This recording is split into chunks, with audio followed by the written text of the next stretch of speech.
Welcome to the Leaping into the Marketplace session. My name is Jakub, I'm based in Poland, and I work on Jira Extensibility. I'm also focused on P2 apps migration to Forge, so I'm like between Forge and Jira. And this title is a bit catchy, so you may wonder what LEAP means. In Atlassian, we love all kinds of acronyms, and this is one of them. So during the Forge Marketplace early adoption program, we supported Marketplace partners to publish Forge apps. These partners were the AAP leaders, which makes LEAP. But don't worry, you do not need to remember this another acronym. Right now, all partners can submit their Forge apps to the Marketplace.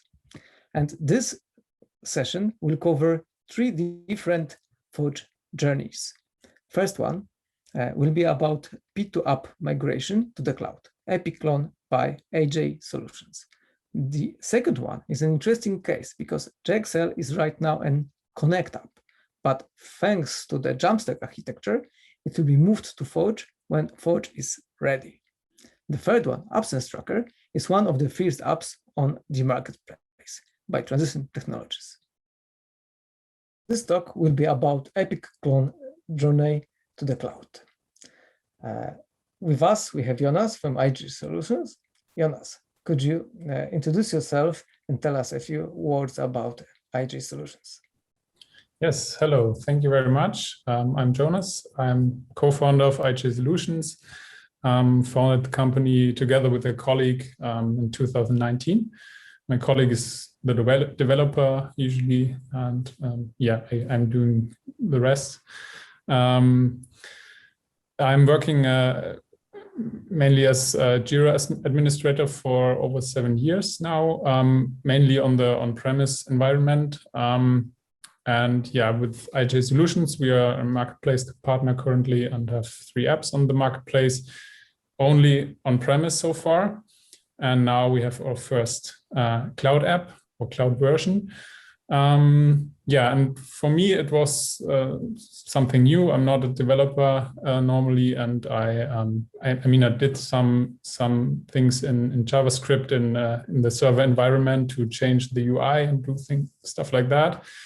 But I also had to learn a little bit about Forge and what's new. JavaScript word could be tricky with asynchronous calls and all those things. Yes, definitely. All right, let's start. First question, if you could wave a magic wand to change one thing in Forge, what would it be and why? Yeah, during development, I sometimes ran into a problem that I had timeouts in my Forge app, and I had a lot of data to load, and then after 10 seconds, there was an error and it says, okay, you ran into a timeout. And that would definitely one thing that I would change if I had the power to do it, to increase that timeout so you have the possibility to handle bigger loads of data. That would be something good to improve. Yeah, at least we are aware of it and we are working on it. So good, nothing new, at least. That's good to hear, yeah. All right, let's move on. So congratulations. I guess it is the first ever app which was migrated to the Forge. So this is great. But yeah, I am interested. How was it? Whether it was easy or hard? Could you tell us more? It was a great new experience for me. It was something completely new platform, new technology. And also, as I'm not a developer, it was new things I had to learn, and I learned at the end. And this was great for me. And the best thing at the end is if you get a working version and you get it to the marketplace, that is a great success for you. And this was great. For sure there were some tricky points, and I had to solve some problems on the way. But most important thing is at the end it was working, and it was just great that I made it in Forge. Yeah, and I guess that in cloud it would be easier to get feedback. The feedback loop is like shorter. So yes, definitely. Especially as it is a new platform and it gets pushed by Atlassian. There's always great feedback and you get your problem solved. And yeah, that's good. Yeah, but still, Forge is a new platform, so there is a risk associated to it. Probably with Connect, we were able to like create this app like a few months ago. So why not Connect? Yeah, well, it is. As I said, Forge is new. Forge is something that gets pushed, and you get quick feedback, and yeah, all the new developments are quite fast. So this was one reason we want to try it out, and we want to figure out if it's working with Forge. The other thing is maybe the most important thing is that you don't have to provide your own infrastructure to run a Forge app compared to Connect. And especially for us as a small company, we are just not able to provide this high available infrastructure to run our apps. And so Forge was a great opportunity to have the app ran on the Atlassian infrastructure. And yeah, this was one main reason, I would say, or the main reason to choose Forge. Yeah. Right. I am extremely interested in seeing Epic Clone. Could you like do a demo for us and tell us a little bit more about it? For sure. So here you can see a demo instance of our cloud environment, and I have an issue here that I want to clone with the app, and I have it here, or we have it implemented under the issue actions on the right side. And if I go to clone template, it is loading the first dialog where I have to choose to which project I want to clone. So I can also not only clone within the same project, but also to other projects, and also from company managed to team managed or vice versa. That is also possible. So you support both, yes? Team managed and company managed. It's possible in both. In the company managed, you have for Epics, for example, you have also the Epic name, which you could change here. And for the team managed, it's only the summary you can change on the first screen. And I can also change the assignee to me, for example, in this case. And on the next dialog, I see all the child issues in the issue I want to clone. I can select which ones I want to copy as well.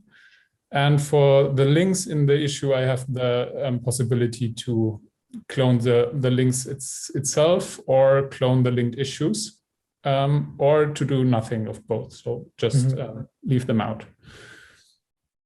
So I can choose here to link or to clone the links.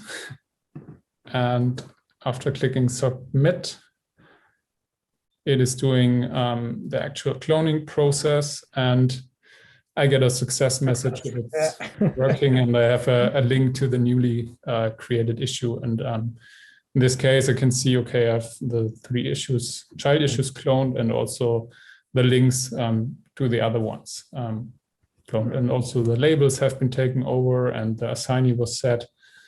Yeah, so that's the basic functionality. It looks great. How does it work, like, from the inside? Yeah, I can show you. So now, yeah, here we can see the basic architecture of the app, and this is a slide which is showing how I started to do it and how it's finally done at the end. When I started to develop, I defined in the manifest where the issue action should be, how it should be named, and where the function is that should be run. And I had all other things in the index file. So all the fetching of data, all the dialog definition, the components, and also the actual cloning process was in that file. And I ran in some problems because on the one side, the payload got very high. I had to load a lot of data, especially for large issues. And on the other side, there were also the final requests, which are doing the cloning, have all been done sequential, so one after the other. And there I often ran into the problem I told you before, the timeouts. So this was, something I had to fix. So I split it up. This was one action I took. I split it up to 4 files in total. So not only the index files where the dialog was defined, but also one where I got all the components. And do you do concurrent requests? Yes, this is also something I did change. I noticed that this is possible and would be a possible solution to solve this timeout issue. Yeah. And so I'm not only do the data fetching in parallel. So for example, for the target project, the data I need, or for the issues, different child issues, but also the final cloning process. So I did the cloning of the child issues and of the links in parallel. And also if I have, for example, 5 or 3 child issues, like in the case before, I do them all together at once. And finally, it's looking like this, and you have, it solved the problem with the timeouts. I had much better performance. And also for larger issues, it was possible to clone them without an error in the app. And have you used the UIKit or custom UI? What is on the front-end side? I used UIKit because it was easier to start with, and also to implement feature after feature, I would say. When I ran into this timeout issue, I also considered switching to custom UI, but I realized it would be a much bigger change of the whole app. So it's getting could get quite complex. So I decided to stay on UIKit, and with the concurrent requests, I did find a solution to solve that problem. So yeah. Did you notice any proper Forge progress during the development? Have we delivered anything useful for you during the work on the app? I had some problems at the beginning. One was with the grant access request for the user. So if you use the app for the first time, you get asked that you need to allow access to use the app. And this wasn't possible at the beginning for issue action. So at the beginning, I created an issue panel to grant that access. So this was some kind of workaround. And this was fixed after some time. But also, it wasn't possible at the beginning to have a condition for this issue action. And on server side, with our server version, we have this feature with Epic Clone only for epics. That's why it's called Epic Clone. And this was something quite good because we changed the app so it's also possible for other issues, not only for epics in the cloud, because this condition wasn't available in the beginning. Now it is available, but why shouldn't we leave it like it is if it's providing more functionality? Sure. Yeah. So kudos to Vitaly, who has created during the innovation week. You have used it. Yeah, that was really good. Yeah. Right. To sum it up a bit, what are the 3 top Forge pros and cons from your perspective, from perspective of migration and not very experienced developer? If I start with the cons, I would say it's still something new, and you have some limitations. As I said before, you have some bugs which need to be solved. But I mean, you can't expect that it is perfect from the beginning, but you also have a great improvement process. But there are still some things, and also if we submitted it for the marketplace, there wasn't everything working, but I'm sure this will be all fixed soon. So yeah, this was one thing, and also you have you haven't your app running on your own infrastructure, so it might be difficult in cases of problems to debug them. So you have it's still running somewhere else, and you as a developer don't always have the direct access. So this is also something. And finally, what I also already mentioned about the timeout issue with the Yeah, This is also performance. some Yeah, drawback. performance is the feature. Yeah, so it could be improved. But this I would also say as an advantage of Forge, because due to that I realized, okay, you have to build fast and lightweight apps to meet these requirements. Because if you run into the timeout every time you the user is starting your app, you have a problem. So it forces you in some ways to build perform the timeout is not a solution. Yeah. So this I would see as advantage as well, and also for sure that you don't have to provide the infrastructure to run the app, which is the case for Connect. Is also something that is definitely a pro of Forge. Yeah. So when it comes to performance and observability, I guess marketing, the marketplace support as well. We are working on it. So great. Yeah, again, I mean, there's room for improvement, and but sure. it's also I've seen it during development. If I compare it to the beginning, there were some bugs, some issues, limitations, and then it's getting better and better, I think. Oof, you have noticed. All right. And final advice for others who want to migrate their app from the server to the cloud. What you can? Yeah, I think you have definitely to consider the differences between server and cloud. Something I had to learn as well, for example, that I thought that for issue types in cloud, they would have a unique ID for the whole instance. But I learned it isn't the case, so they could be different for different projects. And this is something I know from server, and I expected it to be as well, same in cloud, and something I had to learn. So those are the difference you have to consider, and you also have to evaluate your app and what it's doing on server, and if you can do it one by one in cloud, or if you have to do something different. So this would definitely be something I would advise others, and also to encourage users just to try it. It's easy to get into it, to have a good start in Forge, and especially if you start with UIKit, you can quickly implement new things and do it step by step. And even for me as non-developer, it was easy to build, it was good to build an app, and it got it finally working and now on the marketplace. So great. Let's do it, I would say. Yeah, so if you plan to migrate your server app, just try it and let us know if you hit any roadblockers. Jonas, thank you for your time. It was helpful.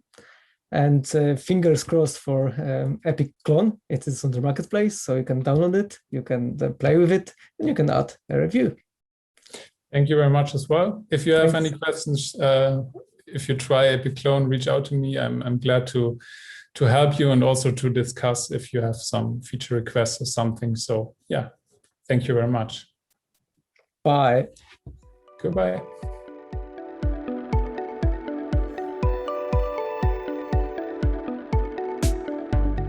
All right, this story will be about Jamstack architecture. With us, we have Hannes from Fine Software.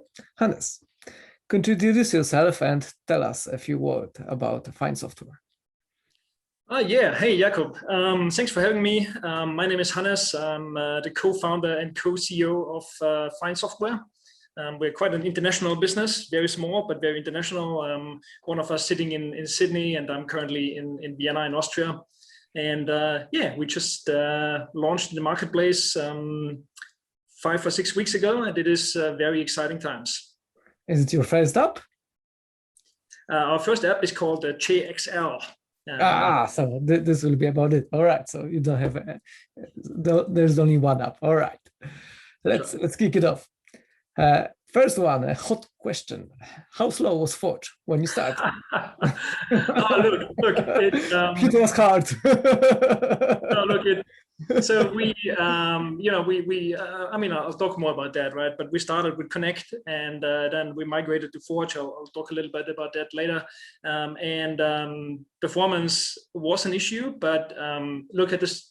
I think there's two sides to this coin, right? On the one hand, I think there were certain infrastructural issues with Forge, but on the other hand, I think there was also heaps of room for improvement for us in tweaking our issue loading, for example.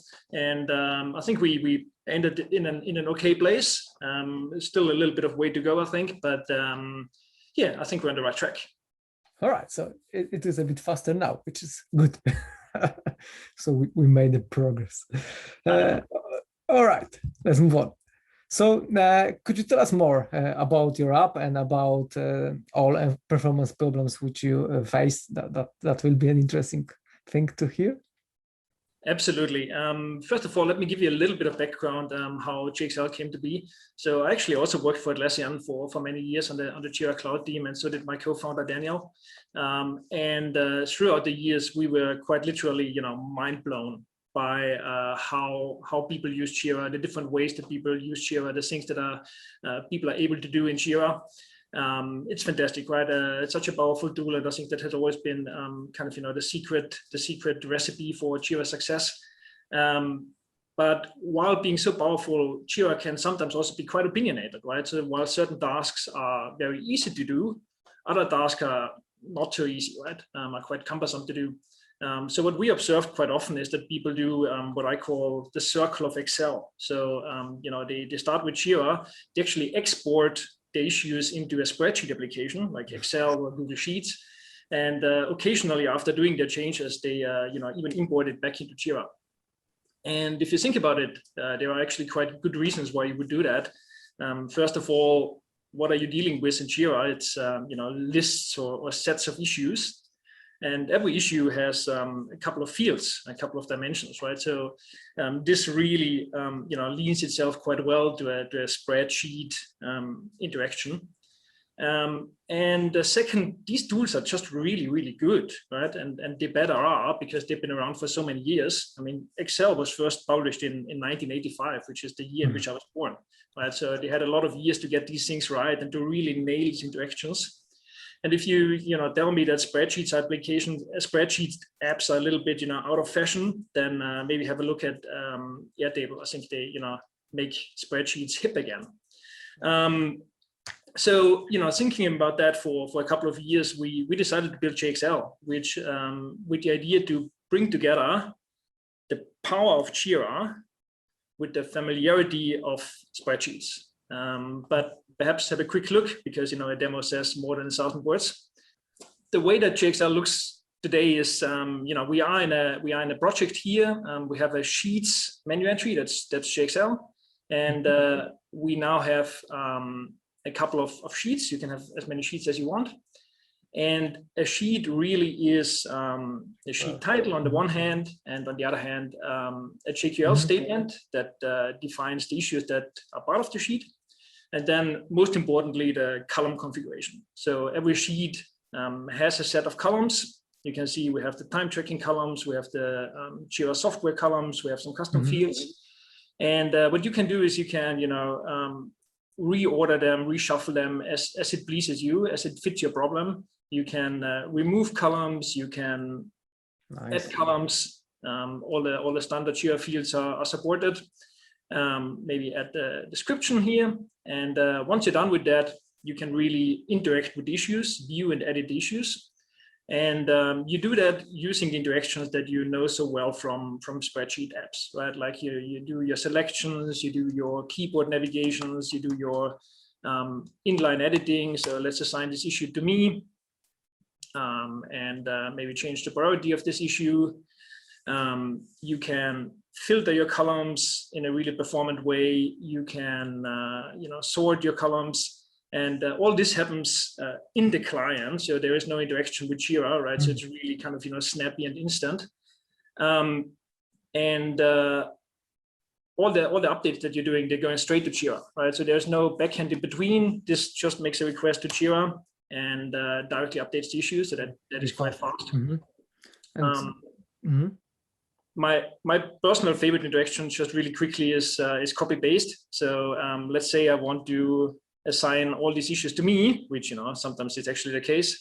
What I do is I copy my name here, I select a couple of rows, I hit paste, And what happens now is that we actually assign these, 8 issues to me. And, you know, the Jira issues updated, they're actually assigned to me. And I think that's actually a pretty good way of working. Yeah, looks good. Do you support also team managed projects, so next gen projects? Oh yeah. So this works for classic project, for team managed project, for software projects, service desk projects, work management projects. All issue data is supported. Yeah, looks good. Great. You built JXL as a Jamstack app. What does that mean? Is it like something new, you know, some new JavaScript library which will die soon, or could you tell us more? Jamstack is a bit of a buzzword at the moment, but it really stands for JavaScript APIs and markup. But more interestingly, maybe look at this diagram, this architecture diagram. So what you can see on the left-hand side is the traditional web stack, right? It starts with the browser at the very top, and then the request goes through a number of layers. It goes to the web server, it goes to the app server, then it may retrieve data from the database and back up again. Right, and that's how we used to build web applications for many years now. Jamstack, in comparison, it's not really new, right? But I think it's now reaching a level of maturity where you see more and more business applications built this way. And the way it works is that the client, in a first step, gets a couple of static resources like HTML, JavaScript, and CSS directly from the CDN, directly from the content delivery network, which is, you know, very fast and very cheap from an operational perspective. And then once the application is fully loaded in the client, it really interacts with the backend exclusively via AJAX requests, right? Making REST calls or making GraphQL calls. And the backend is ideally not one big monolithic backend, but a set of microservices. And if you think about how Connect works to begin with, right? It actually leans itself quite well to this architecture, because the way that JXL, for example, has been built is that you know, once Jira loads the Connect iframe into the Jira application, it loads the various you know, JavaScript files, HTML and CSS directly from the CDN into the Connect shell. And once the application is started, once JXL is started, it first talks to a couple of microservices that we operate, but to a much larger degree, it talks to Jira, which in this case, you know, is also just one service, a fairly large one, but one service, and that communication goes directly from the browser, from our JavaScript to Jira, right? So it is as fast as it can be. And this architecture works very well for Connect, but interestingly enough, it also works very well for Forge.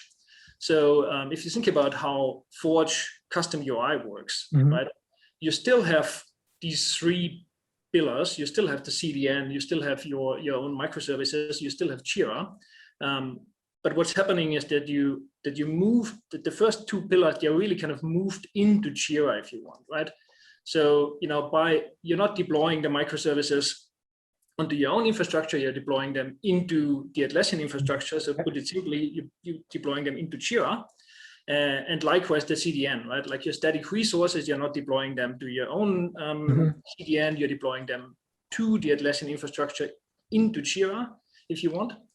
But this aside, your front-end code doesn't really have to change that much, right? Because your front-end code still loads the resources from the CDN, still talks to your own services that are now part of your Forge app. Yeah, so now you have like an abstraction layer, yes? So you can switch between Connect and Forge.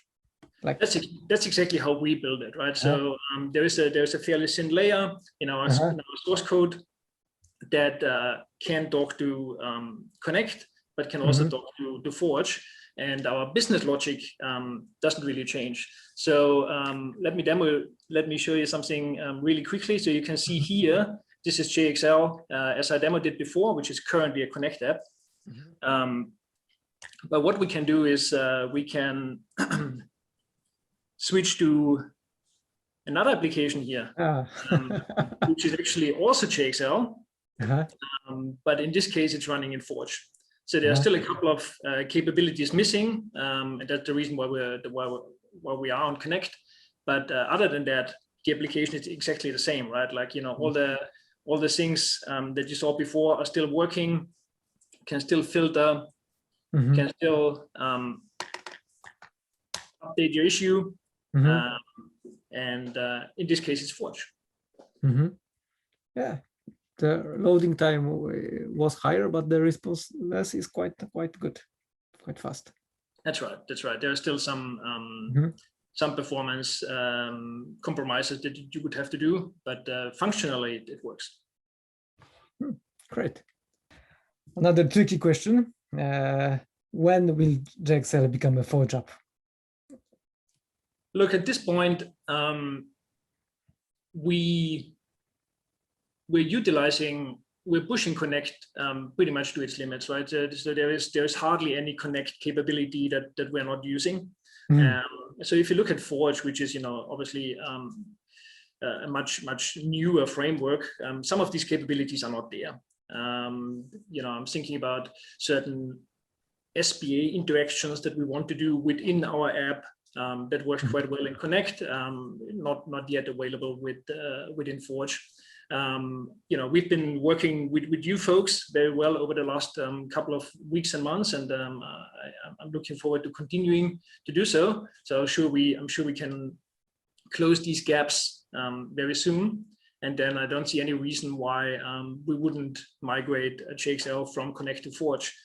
You know, from an operational perspective, from a, I want to say, philosophical perspective, it is without any doubt the superior framework.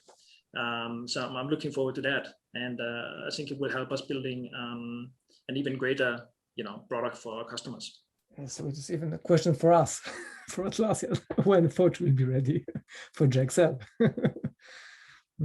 All right, and what is the best way to start with Jamstack architecture? Could you recommend us something? Yes, I actually put together a little scaffolding project that combines some of the technologies that we're using. I put it on GitHub, so here's the link. Have a look. It you know, combines some of the technologies that we're using, and I think it's a pretty good starting point. Obviously, you know, it's just the foundation, so you need to build something meaningful on top of it. But I think it's a good starting point, and it also has this you know, ability to switch between Connect and Forge built in. So I think that's a good starting point. It's a good moment to do a print screen. Thanks for sharing.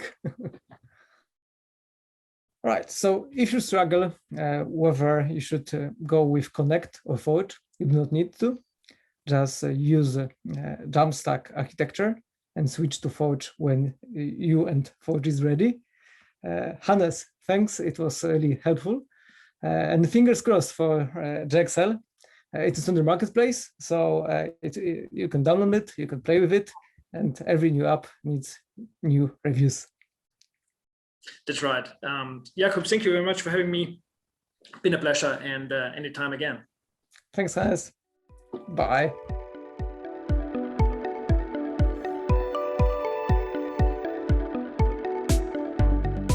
This story will be about Absence Tracker, one of the first Forge app on the marketplace.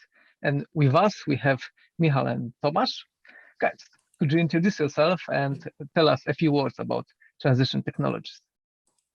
Hi, yes, of course. So both me and Thomas are from the TTPSC, and this is a company that is on the market for 3 decades. But of course, our Atlassian department is a little bit younger. It all actually started with a side gig of one of our colleagues that started development on a Atlassian ecosystem. That was our famous The Scheduler app that is currently our major app on the marketplace. And we're constantly and gradually growing the team, broadening our competencies in Atlassian ecosystem, ending up as a Platinum solution partner and gold vendor nowadays. So it was quite the ride, but we are hoping that the best is yet to come. And with me there is Tomasz Witkowski, our technical architect. So I will let him introduce himself. All right, thanks. Thanks, Michael. Hi, everyone. So I'm a software architect in our team, and for about last 6 years now, I mainly work with Atlassian products. For now, I was mainly working with Jira Server, data center plugins, and Jira customization. But looks like it's been changing that lately to more of a cloud and forge stuff.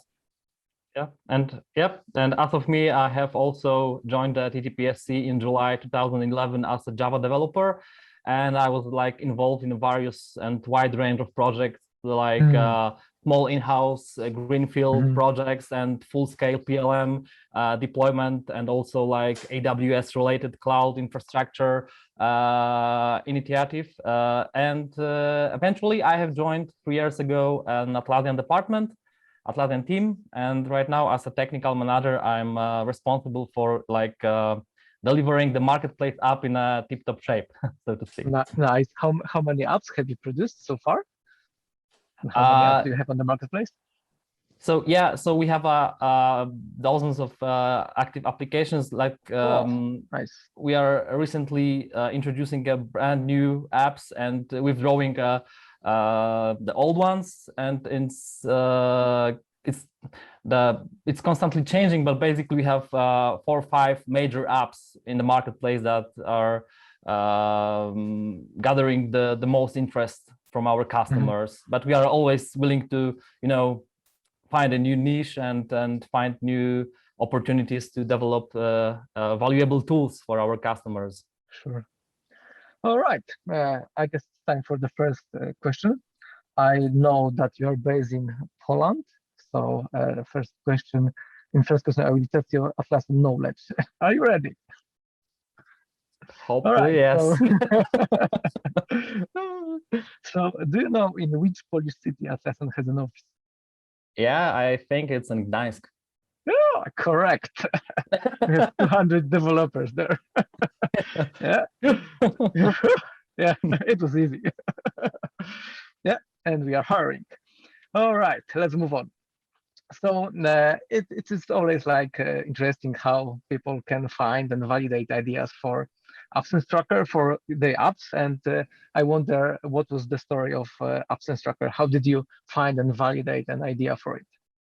Yeah, so I think that it all started with a vacation manager product that we have introduced in 2016. And that is a server and data center app right now, which is capable of handling the whole workflow of vacation and absence tracking, statistics and stuff like that for HR management.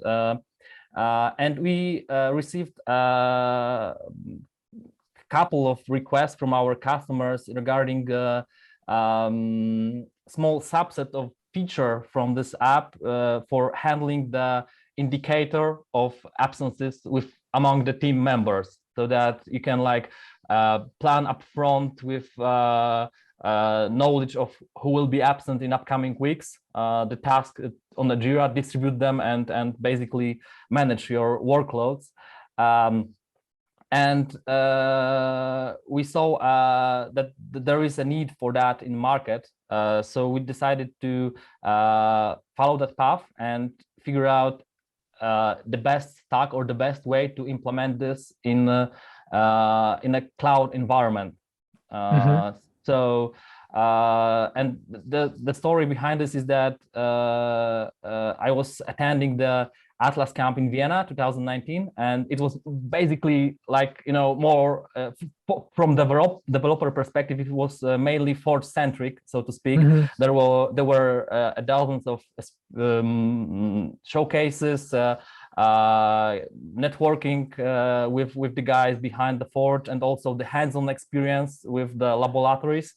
And we were super excited about the promise behind the Forge, that it will be, all burden about the managing the infrastructure will be handed over to the Atlassian side, and that it has a serious implications also, like, you know, GDPR and security stuff that we will get rid of majority of the problems with handling such things. And it also seems that this platform will be very feasible for, like, you know, creating a POCs and have a quick pace development. Yeah, that is great. Yeah, so since then, since this Atlassian Camp and introduction of the Forge, we were constantly checking out with the roadmaps, announcements in the communities about the new capabilities. We were, you know, cross-checking whether or not the ecosystem is like ready for developing the absence tracker. And major milestone, I think, was also the Code Guys 2020, the hackathon. We have submitted a couple of apps, one of which actually won a prize. That was an app for security checking with the handheld devices. But the other app was the absence tracker itself. So we got the hands-on experience. The Tomasz Witkowski and Przemysław Stępniak, those are the two guys behind the hackathon app. So we got our hands dirty with this ecosystem. You were ready before Forge was on the marketplace, so that is why you have been one of the first apps. Yeah, nice. Yeah, and basically also beside those official documentation, community posts and stuff like that, we were also able to, like, establish a communication with the Gdańsk team and to, like, you know, talk through our concerns, our ideas, or speak or talk about limitations of the framework. And after that, it was like at the end of the last year, I think we were in a pretty much good shape for assuming that we will be ready for marketplace go live with our app. So I guess we can skip another question then, because everything is clear. Let's leave it. More or less, yes. Yeah, but still, it will be like really interesting to see an absence tracker. So if you could give us a short demo and lots of technical details, that will be awesome. Yep. I cannot promise it will be short, but we'll do the demo. Okay. So let's start with a quick demonstration. So main functionality of our plugin is to display upcoming absences directly into Jira issues. So our plugin checks every user picker field in issue and displays absences if any of those users have created before. So I created before one absence for me. Here from a technical side, you can see issue panel of our plugin. And here we have also a more detailed issue glance. So let's go to issue glance. And here, as you can see, there's more details about upcoming vacations. So if I click here, there's a lot more example. There is an issue with that absence. So yeah, this main functionality of our plugin. So let's quickly test if it's working correctly and log into another user. So as you can see. And as far as I see, you have used the UIKit, am I right? Components. Can you repeat? Have you used UIKit or custom UI? UIKit, I guess. Yeah, this whole whole plugin is only using UIKit for now. We are looking forward to use custom kit in project panels, so we can display there some statistic, etc. But for now, yeah, it's mainly it's UIKit. Okay, so quickly let's go to the to the other user. Let's create some absence.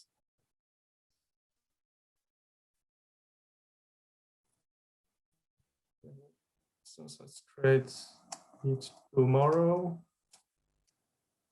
So now when I will open that issue with that user that was created, that absence, we should see in quick preview that he in fact have upcoming absence. Here we can display our details. Okay, yeah, this main functionality. We also have one more module in our plugin. It's initial setup. As you can see before, I created absence in a dedicated Jira project. So we automatically create that project when a user, an admin installs our plugin. Then there's that one-time initial setup process that admin must run before using a product. So let's quickly check how it looks. Admin full page. Yes, it's slightly we ported that initial setup process from issue panel. So it was here before to dedicated configuration panel. All right, so let's create this first step. Here will all project and custom fields will be created. This another step. So all custom fields will be assigned to schemas in this project, and it's done. We have newly created in a few clicks. Nice. Yeah. So yeah, this how our plugin works. Okay, so now let's go to more technical stuff. Okay, so from technical side, we divided our code base into multiple packages, modules. So we have, as you can see, core module, context module, initial setup, and configuration module. Each module contains things like render components, models, services, and hooks. We also have additional module for external Jira API and for storing data in storage API. So yeah, as you can see before, instead of storing data in database in storage API about absences, we're using Jira and its project. So everything is stored in issues, and there's an easy way for us to find issues that we wanted to find using JQL. So it's something similar as to SQL queries. So no external calls, am I right? Everything is like yes, embedded into Jira and Forge. Yes, everything is stored in It's Jira. very safe, yeah. Yep, especially with GDPR stuff, so we don't need to worry about that. All right, so let's move on to the code sample. Here I also show you main directory of our code. So as you can see, we are using TypeScript. As it integrates without problem with Forge, so I can really recommend it for everyone. We wrap every call to Jira API with it, so we can immediately see what data will be returned from Jira. So as you can see, this some interface JQL search results. So immediately we can see what we get here. All right. Next thing, another interesting thing, I think, is that we changed slightly how we manage state in our app. in main render components. So as you can see, this main render for issue panel. So here we have a render function, here is our app component, and here we have our hook for getting app state, use app state. So this hook returns 3 states of our plugin, our app. So it's invalid license, no initial setup, and normal working state. Before we got something like this diff from our Git. So checking for license was executed in this render function. And it was a bug, in fact, as it was executed in snapshot context. So it was only executed only once when we deployed our plugin. So we moved this into this app. So in app state, we now have checking for license, and everything works in invocation context. So every time user refresh page or loads our plugin, is refresh also that state of license. So here I also have a quick tip to check in 100% that we are running on snapshot context. So I created something like we have before. So I have is license valid some function in the render function, and this is a simple function. So if you add a console logging here, I can show you that when I deploy this app, it will take a moment, but we should see that this one will show in step when function will be snapshotting. Yeah, it's uploading, snapshotting in, and we should see that warning in a second, hopefully.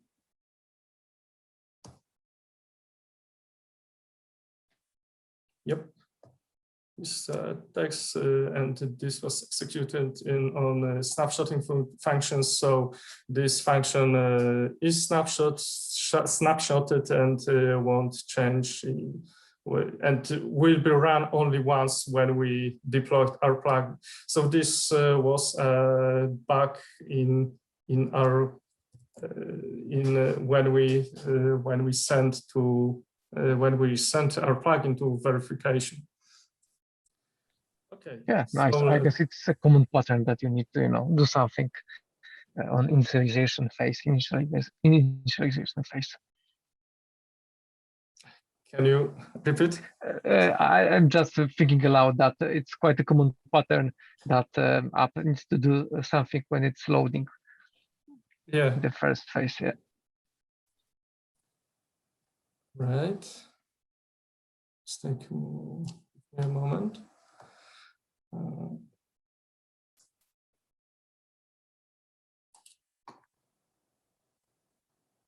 Okay, let's move to another case. So here we have initial setup. We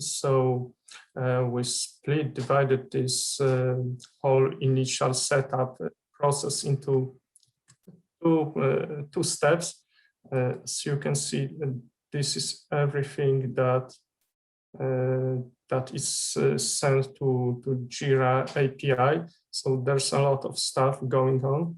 At first, we got everything in one step, but this caused timeouts problems. So yeah, the solution for that was to split this process and use promise all when we could use it. So here there's no problem in order when we change order of creating project and custom field. So everything can run in parallel here. So this is how we fixed our problem with timeouts.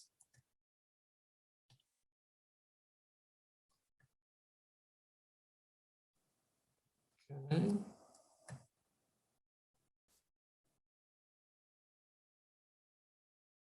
This is the last thing.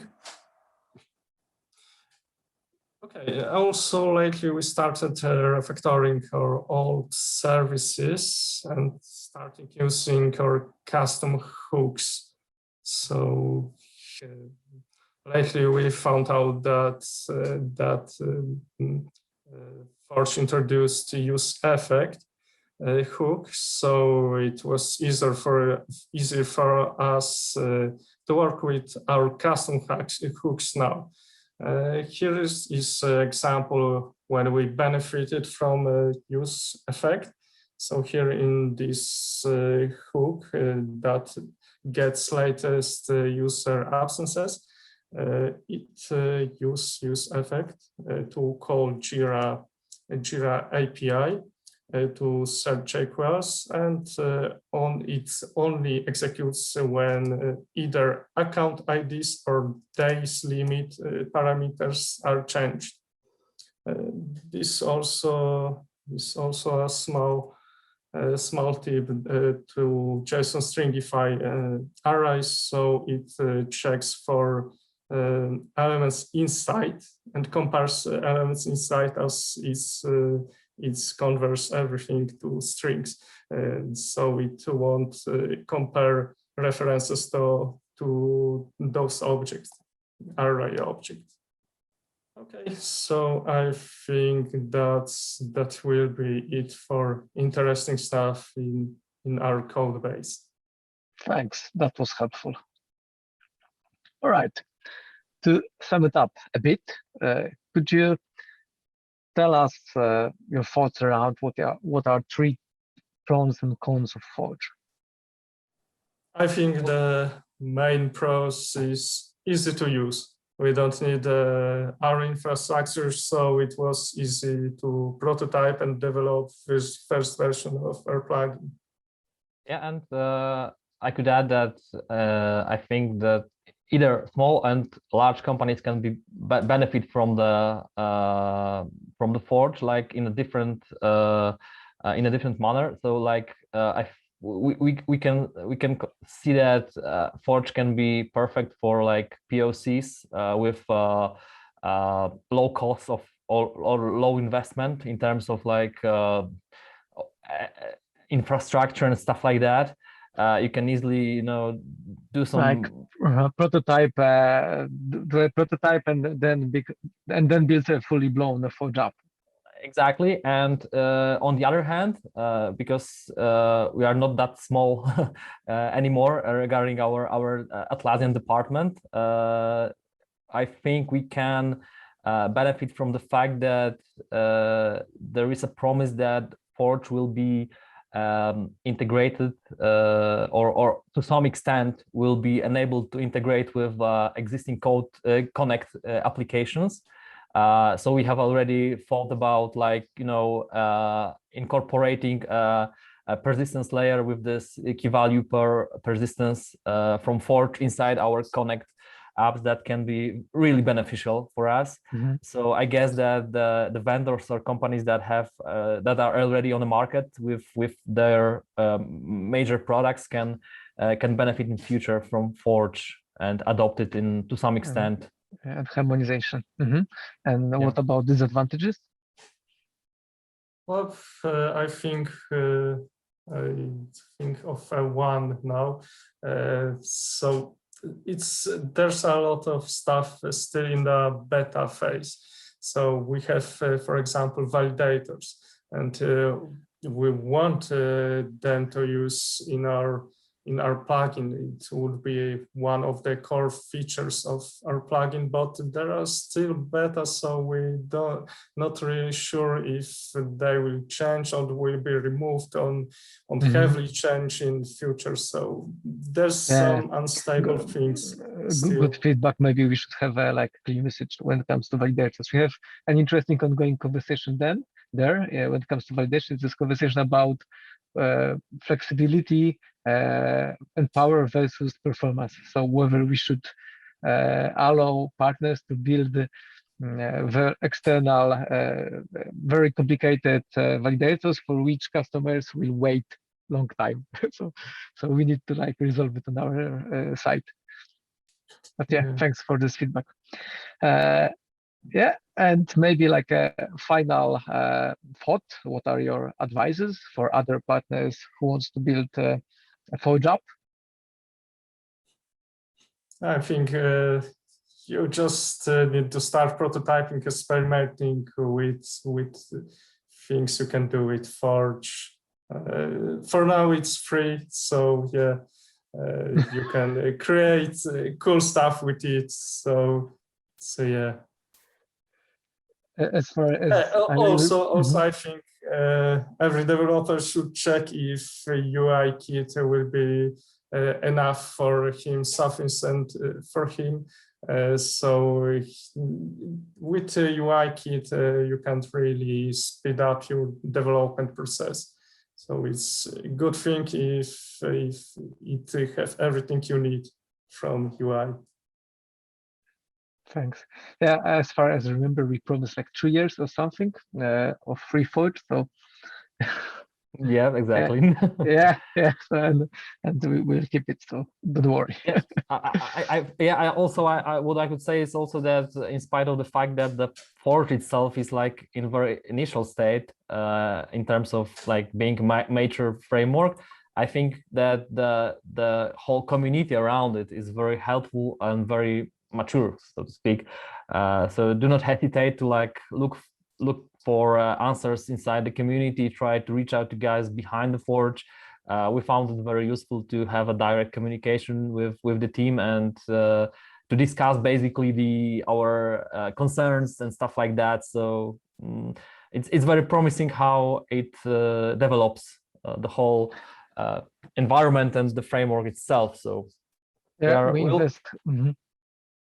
we invest heavily into the Forge, so yeah, the harmonization has been going. So many interesting things will be delivered. Yeah. All right. Thanks for your time. It was really helpful. And Absence Tracker is on the marketplace, so you can download it, you can play with it. New apps needs new reviews. So yeah. Thank you very much, and have fun with our app. We hope that you will find it useful, and we'll see each other on new cool Forge projects in near future, I guess.